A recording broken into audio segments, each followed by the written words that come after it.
Stitching అనేది ఒక్కొక్కరిది ఒక్కొక్క స్టైల్లో ఉంటుంది. సో నేనైతే చాలా ఈజీ మెథడ్లో అయిపించుకోవడానికే చూస్తానన్నమాట, అది కూడా ఫినిషింగ్ తోటే.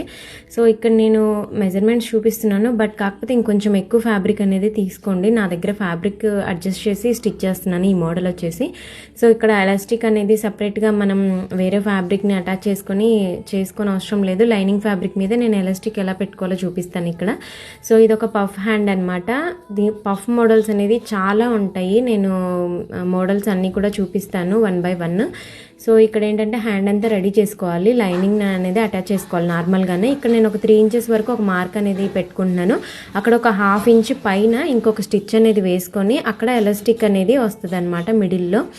సో ఆ ఎలాస్టిక్ అనేది మీరు హ్యాండ్ రౌండ్ అనేది చూసుకొని ఆ రౌండ్ ఎంత ఉంటుందో అంతే తీసుకోండి.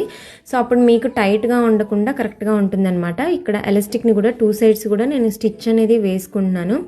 సో ఇట్లా సమానంగా అనేసుకొని పైన వైపు మిడిల్లోకి ఒక కట్ అనేది పెట్టేసుకొని, సో నేను అటు 2 inches ఇటు 2 inches తీసుకున్నాను, ఎందుకంటే నేను ఎక్కువ ఫ్యాబ్రిక్ అనేది తీసుకోలేదు. మీరు ఎక్కువ ఫ్యాబ్రిక్ తీసుకుంటే మొత్తము ప్రిల్స్ అనేది పెట్టుకోండి. నా దగ్గర తక్కువ ఉందన్నమాట ఫ్యాబ్రిక్, సో నేను మిడిల్లో మాత్రమే ప్రిల్స్ వచ్చేలా చూసుకుంటున్నాను. ఇది సింపుల్గా వస్తుంది, పఫ్ ఎక్కువ అనేది రాదు. ఫైనల్గా లుక్ అయితే ఇది. నేను లేస్ అనేది అటాచ్ చేస్తున్నాను కింది వైపు. సో మీకు ఎలా అనిపించింది అనేది కామెంట్ చేయండి. నచ్చితే లైక్ చేసి ఫాలో చేయండి. ఇంత వీడియో